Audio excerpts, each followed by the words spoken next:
মন্ত্রী সিদ্দিকুল্লাহ চৌধুরী দলেরই নেতার বিরুদ্ধে গুন্ডাগিরির অভিযোগ পর্যন্ত এনেছেন। দল ছাড়ার কথা ভেবেছিলাম, কিন্তু মুখ্যমন্ত্রী আশ্বাস দিয়েছেন, এমনটাই বলেছেন মন্ত্রী। বিচার চেয়ে নবান্নে গিয়ে মুখ্যমন্ত্রীর কাছে 4 পাতার চিঠি দেন মন্ত্রী সিদ্দিকুল্লাহ চৌধুরী। দলেরই পঞ্চায়েত সমিতির সভাপতির বিরুদ্ধে নালিশও জানান। তার নিশানায় পুলিশও।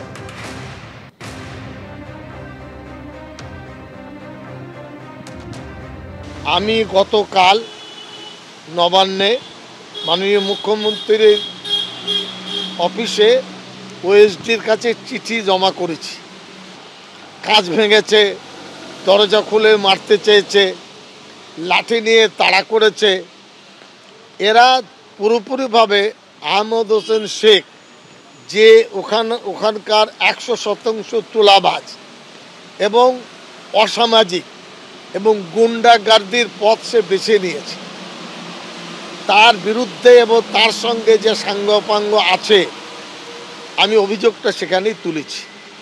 একইভাবে ওখানকার আইসি 50 জন সিকিউরিটি থাকা সত্ত্বেও, মানে পুলিশ ওকে র্যাব বলে, তারা রেডি, কিন্তু অর্ডার পায়নি আইসির, যার ফলে কার্যক্ষেত্রে তারা একেবারে নীরব ভূমিকা পালন করতে বাধ্য।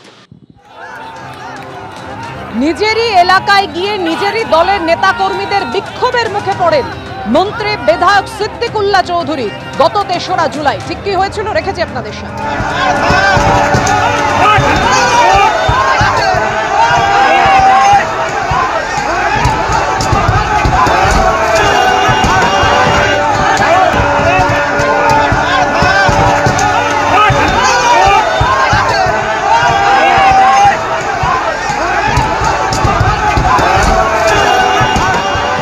মঙ্গলকোটকে উনি অশান্ত করেছেন। মঙ্গলকোটে যতক্ষণ পর্যন্ত মার্ডার না হয়েছে ততক্ষণ পর্যন্ত উনি ওখান থেকে লড়েন নাই। রবীন্দ্রনাথ চট্টোপাধ্যায় নবারে এলে মানুষ আমরা নিজে চোখে দেখেছি। এটা তো যে বিক্ষোভ হয়েছে, সেই বিক্ষোভটা তো দলের বিক্ষোভ নয়, সাধারণ মানুষের। ওখানে দেখেছেন কোনো জায়গায় আমাদের তৃণমূল কংগ্রেসে কোনো ফ্ল্যাগ ফেস্টুন কিছু আছে? সব কিছু দেখেছেন? কিচ্ছু তো তাই। অভিযোগ করবে, অভিযোগ আমাদের নেত্রী, আমাদের মাননীয় মুখ্যমন্ত্রী মমতা বন্দ্যোপাধ্যায়, আমাদের নেতা অভিষেক বন্দ্যোপাধ্যায়, যে কেউ সাধারণ মানুষ অভিযোগ করতে পারেন, উনিও করতে পারেন। সেটা তার তদন্ত হবে, তদন্তই দল যা সিদ্ধান্ত নেবে মাথা পেতে মেনে নেব। অর্থাৎ পঞ্চায়েত সমিতির সভাপতি তিনি বলছেন সেখানে কোনো দলীয় পতাকা ছিল না, স্থানীয় মানুষজন দলের বিধায়কের বিরুদ্ধে বিক্ষোভ দেখিয়েছেন। কিন্তু সেদিন যে ঘটনা ঘটেছিল, যেভাবে হামলার মুখে পড়েন বিধায়ক ও মন্ত্রী সিদ্দিকুল্লাহ চৌধুরী, নালিশ জানান খোদ মুখ্যমন্ত্রীকে, 4 পাতার চিঠি দেন।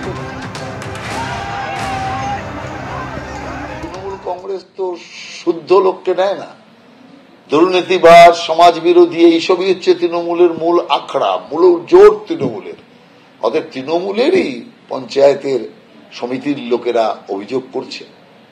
এর থেকেই তো পরিষ্কার বোঝা যাচ্ছে যে একটা তৃণমূলের নেতা মন্ত্রী কিভাবে অসৎ পথে টাকা রোজগার করছে, যা বিরোধীরা কেউ বলছে না।